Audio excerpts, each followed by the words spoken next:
খালি চোখে আমরা যা দেখি এটা প্রথম আকাশের মহাশূন্য, এর অনেক অনেক অনেক উপরে প্রথম আকাশ, এরপরে দ্বিতীয় আকাশের মহাশূন্যের স্তর শুরু, এরপরে দ্বিতীয় আকাশ, তারপরে তৃতীয় আকাশের মহাশূন্যের স্তর শুরু, তারপরে তৃতীয় আকাশ। একটার চেয়ে আরেকটা বড়। প্রথম আকাশের চেয়ে দ্বিতীয় আকাশ কত বড় বলি, আপনার হাতের আংটিটা যদি সাহারা মরুভূমিতে আপনি ছুঁড়ে ফেলে দেন, পুরো মরুভূমির তুলনায় আংটি যত ছোট, আল্লাহর দ্বিতীয় আসমানের তুলনায় আল্লাহর প্রথম আসমানটা ঠিক তত ছোট। সূর্য দেখে আমরা অবাক হয়ে যাই, 9,30,00,000 মাইল দূরে, এই পৃথিবীর চেয়ে 13 লক্ষ গুণ বড়। এটার সানশাইন, আলো আসতে পৃথিবীতে 8 মিনিট 18 সেকেন্ড লেগে যায়। তার মানে সূর্যই বড় না, সূর্যের চেয়ে অনেক বড় তারা আছে। সূর্যের পরে পৃথিবীর সবচেয়ে কাছের যে তারা বা স্টার, ওটার নাম হচ্ছে প্রক্সিমা সেন্ট্রাই, এরপরে আলফা সেন্ট্রাই এ, আলফা সেন্ট্রাই বি, ইটা ক্যারিনা, বেটেলজিউস, এরকম একটার পর একটা তারা। যেই সূর্য পৃথিবীর চেয়ে 13 লক্ষ গুণ বড়, বেটেলজিউস নামে একটা তারা আছে, ওটা সূর্যের চেয়ে 33 কোটি গুণ বড়।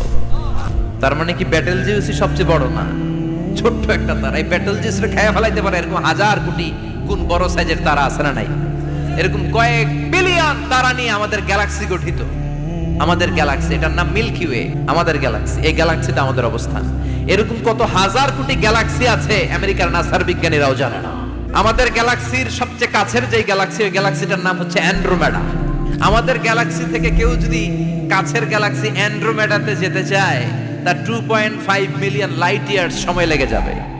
2.5 মিলিয়ন মানে হচ্ছে প্রায় 25 লক্ষ। তাহলে পৃথিবীতে সবচেয়ে দ্রুতগামী যে বিষয়টা আবিষ্কৃত হয়েছে সেটা হচ্ছে আলো। এই যে লাইট মারলে যে ছুটে, এই লাইট প্রতি সেকেন্ডে 1,86,000 মাইল বেগে ছুটতে পারে। Could you imagine that? আপনি কল্পনা করতে পারেন? হয়তো মাথা নাড়াইতেছেন। এটা কি কল্পনা করা যাবে? আমার তো তার ছিঁড়ে যাচ্ছে। এক সেকেন্ডে নাকি আলো ছুটে 1,86,000 মাইল বেগে। তো কোন রকেট যদি আপনি পান সেকেন্ডে 1,86,000 মাইল বেগে ছুটবে, ওই রকেটটা দিয়ে আমাদের গ্যালাক্সি থেকে আমাদের পাশের গ্যালাক্সি অ্যান্ড্রোমেডাতে পৌঁছতে আপনার 25 লক্ষ বছর লেগে যাবে। এরকম বিশাল বিশাল তারা দিয়ে আমাদের আকাশটারে বিউটিফাই করেছে কে?